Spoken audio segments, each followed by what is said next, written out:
Itu baik ya. Sudah lama ya kita nggak sekolah minggu ya. Ibu rindu loh sama kalian. Kalian rindu nggak sama ibu? Tentu rindu ya. Oke, sekarang kita akan bercerita tentang firman Tuhan. Namun sebelumnya kita berdoa dulu ya. Kita berdoa ya. Lipat tangannya, kita berdoa. Terima kasih Tuhan Yesus. Saat ini kami ingin belajar dari firman-Mu tentang hamba-Mu Daud. Kami rindu ya Tuhan, kami mau mendengar firman-Mu dengan baik dan boleh menerima firman-Mu dengan teliti, dan kami menjadi anak-anak yang taat seperti hamba-Mu Daud. Terima kasih ya Tuhan Yesus, sertai anak-anak-Mu, sertai seluruh Bapak Ibu guru sekolah minggu, supaya dengan rela hati melayani anak-anak sekolah minggu untuk kemuliaan Tuhan. Dalam nama Tuhan Yesus kami berdoa dan mengucap syukur. Amin. Sekarang kita akan baca mengenai Daud yang diurapi oleh Tuhan. Kita baca dari Hakim-Hakim 16 ayat 1 sampai 13 ya. Ibu akan bacakan, kalian ikuti di rumah ya. Ibu akan bacakan. Berfirmanlah Tuhan kepada Samuel, berapa lama lagi engkau berduka cita karena Saul? Bukankah ia telah kutolak sebagai raja atas Israel? Isilah tandukmu dengan minyak dan pergilah. Aku mengutus engkau kepada Isai orang Betlehem itu, sebab di antara anak-anaknya telah kupilih seorang raja bagiku. Tetapi Samuel berkata, bagaimana mungkin aku pergi? Jika Saul mendengarnya, ia akan membunuh aku. Firman Tuhan, bawalah seekor lembu muda, katakanlah, aku datang untuk mempersembahkan korban kepada Tuhan. Kemudian undanglah Isai ke upacara pengorbanan itu, lalu aku akan memberitahukan kepadamu apa yang harus kau perbuat. Urapilah bagiku orang yang akan kusebut kepadamu. Samuel berbuat seperti yang difirmankan Tuhan, dan tibalah ia di kota Betlehem. Para tua-tua di kota itu datang mendapatkannya dengan gemetar dan berkata, adakah kedatanganmu membawa selamat? Jawabnya, ya benar, aku datang mempersembahkan korban kepada Tuhan. Kuduskanlah dirimu dan datanglah dengan daku ke upacara pengorbanan ini. Kemudian ia menguduskan Isai dan anak-anaknya yang laki-laki dan mengundang mereka ke upacara pengorbanan itu. Ketika mereka itu masuk dan Samuel melihat Eliab, lalu berpikirlah dia, sungguh di hadapan Tuhan sekarang berdiri yang diurapinya. Tetapi berfirmanlah Tuhan kepada Samuel, janganlah pandang parasnya atau perawakan yang tinggi, sebab aku telah menolaknya. Bukan apa yang dilihat manusia yang dilihat Allah, melainkan melihat apa yang di depan mata, tetapi Tuhan melihat hati. Lalu Isai memanggil Aminadab dan menyuruhnya lewat di depan Samuel, tetapi Samuel berkata, orang ini pun tidak dipilih Tuhan. Kemudian Isai menyuruh Syama lewat, tetapi Samuel pun berkata, orang ini pun tidak dipilih Tuhan. Demikianlah Isai menyuruh ketujuh anaknya lewat di depan Samuel, tetapi Samuel berkata kepada Isai, semuanya ini tidak dipilih Tuhan. Lalu Samuel berkata kepada Isai, inikah anakmu semuanya? Jawabnya, masih tinggal yang bungsu, tetapi sedang menggembalakan kambing domba. Kata Samuel kepada Isai, suruhlah memanggil dia, sebab kita tidak akan duduk makan sebelum ia datang kemari. Kemudian disuruhnya lah menjemput dia. Ia kemerah-merahan, matanya indah, parasnya elok. Lalu Tuhan berfirman, bangkitlah, urapilah dia, sebab inilah dia. Samuel mengambil tabung tanduk yang berisi minyak itu dan mengurapi Daud di tengah-tengah saudara-saudaranya. Sejak hari itu dan seterusnya berkuasalah roh Allah atas Daud. Lalu berangkatlah Samuel menuju Rama. Nah, anak-anak sekolah minggu, cerita tadi menceritakan bagaimana Daud diangkat oleh Tuhan. Namun sebelumnya kita akan melihat bagaimana kisah Daud diangkat menjadi raja. Ini adalah Nabi Samuel. Nabi Samuel lah yang pertama mengurapi Raja Saul menjadi raja pertama bangsa Israel. Tetapi Samuel sedih. Kenapa dia sedih? Karena dia merasa gagal mengarahkan Saul menjadi raja Israel. Karena apa? Saul ditolak oleh Tuhan. Kenapa ditolak? Karena dia tidak taat pada perintah Tuhan. Nah, anak-anak sekolah minggu, kalau kita tidak taat, maka Tuhan tidak senang dengan kita. Ya, kita lanjutkan ceritanya. Pada saat itu, ketika Samuel lagi bersedih, Tuhan berkata, pergilah ke Betlehem, pergilah ke sana karena aku akan menunjukkan raja yang baru yang akan kau urapi. Kemudian Samuel berangkat, dia taat akan perintah Tuhan. Walaupun sebenarnya dia sedang takut. Kenapa dia takut? Karena saat itu, kalau nanti Saul mengetahui dia mengurapi raja yang baru, maka dia akan dibunuh. Tetapi Tuhan berkata, Kalau kamu ditanya seperti itu, katakan, aku hendak mau mengorbankan persembahan kepada Tuhan. Kemudian Samuel berangkat berjalan ke Bethlehem, dan dia di sana bertemu dengan pemuka-pemuka orang Israel. Mereka terkejut dan mereka takut. Mereka bertanya kepada Samuel, adakah berita selamat yang kau bawa kepada kami? Samuel menjawab, ya, saya membawa berita kabar baik. Saya akan mempersembahkan korban persembahan kepada Tuhan. Mari bersama-sama kita berikan persembahan kepada Tuhan.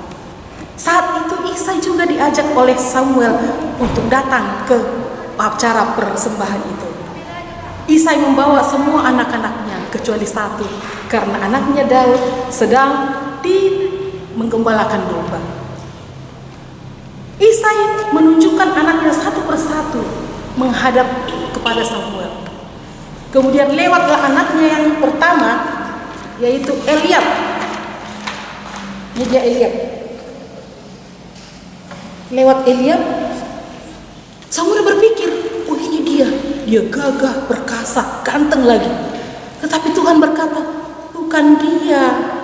Jangan lihat parasnya, karena saya telah menolaknya.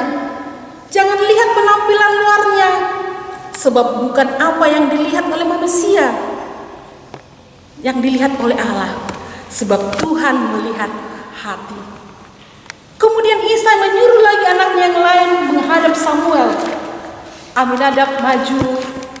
Samuel pun berkata, bukan dia. Kemudian Simea maju, Nathanael, Rafael, Radai, kemudian Ojem, yang ketujuh itu Syama. Ketujuh anaknya diperhadapkan dengan Samuel, tetapi Samuel berkata, tidak satu pun dipilih Tuhan. Isai berpikir, dan Samuel pun berkata, adakah anakmu yang lain lagi selain mereka bertujuh ini? Oh iya, anak saya paling bungsu sedang menggembalakan domba di padang. Samuel berkata, suruhlah orang memanggil dia. Lalu Isai menyuruh orang memanggil anaknya Daud dari penggembalaan domba. Kemudian Daud datang, wajahnya ganteng, kemerah-merahan, ya Alkitab berkata, matanya indah, parasnya elok. Daud itu ganteng loh. Dan Tuhan berkata kepada Samuel, urapilah dia, sebab inilah Raja Israel, pengganti Raja Saul yang telah kutolak itu. Nah, anak-anak sekolah minggu, yang bagaimana yang dipilih Tuhan? Ternyata yang dipilih Tuhan adalah seorang anak yang tulus dan baik hati. Ternyata Daud itu seorang yang tulus dan baik hati. Dia sering menggembalakan domba ayahnya. Dia rajin, ya, dia seorang anak yang taat. Nah, adik-adik, anak-anak sekolah minggu, jangan menilai orang dari segi luarnya saja. Berteman dengan teman-teman yang punya gadget yang bagus, punya mainan yang bagus, punya tontonan video kartun yang bagus. Jangan, sebab Tuhan tidak ingin itu.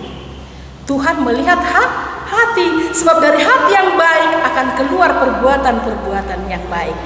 Oke, anak-anak sekolah minggu, Ibu berharap kamu tetap menjadi anak yang baik seperti Daud, yang tulus, yang baik, taat pada perintah orang tua, juga memiliki teman-teman yang saling mengasihi. Demikianlah cerita kita tentang Daud yang diurapi oleh Tuhan. Mari kita berdoa supaya firman Tuhan itu tinggal di hati kita. Kita berdoa. Terima kasih ya Tuhan, kami telah mendengar firman-Mu, bagaimana Daud seorang anak yang baik dan tulus hati, yang akhirnya Tuhan urapi menjadi raja orang Israel. Kami rindu juga Tuhan menjadi anak-anak yang baik, yang kelak Tuhan akan pakai menjadi pemimpin di bangsa ini. Terima kasih ya Tuhan, sertai anak-anak-Mu ini di tengah-tengah kondisi yang sulit ini Tuhan, di masa-masa menghadapi pandemi COVID-19 ini ya Tuhan. Berikan kami kekuatan, berikan hati yang taat kepada anak-anak-Mu, supaya mereka taat tetap menjadi anak-anak yang baik. Terima kasih ya Tuhan, dalam nama-Mu kami berdoa. Amin.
acara yang sama, acara ibadah sekolah minggu PPR. Sekarang kita akan menutup ibadah, kita berdoa. Kita berdoa, doa Bapa kami. Semua mengikuti ya. Kita mulai. Bapa kami yang di surga, dikuduskanlah namamu, datanglah kerajaanmu, jadilah kehendakmu di bumi seperti di surga.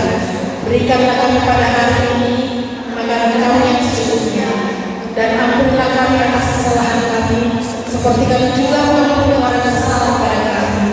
Dan jangan membawa kami ke dalam pencobaan, tetapi lepaskanlah kami daripada yang jahat, karena Engkau yang punya kerajaan dan kuasa dan kemuliaan sampai selama-lamanya. Amin Bapa.